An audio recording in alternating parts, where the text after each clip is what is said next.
Hi, Mom. This is Beverly, my wife to be. She's from South Africa and she's a Zulu. How are you, my daughter-in-law? I'm great. How are you? I'm fine. How's South Africa?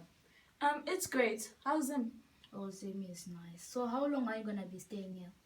We won't be staying here for long. We'll be leaving soon after the wedding.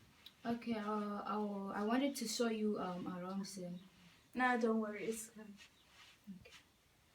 Chivanhu chamunotunzira pano tusina kana hunhu. Iwe wanga washaya here vakadzi vemuno chaivo. Iye anogona kusuka ndiro. Tikurukurirana. Chinyararai mama. Aiwa tibvira apa.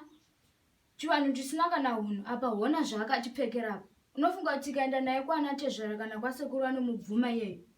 Moms, musataurisa.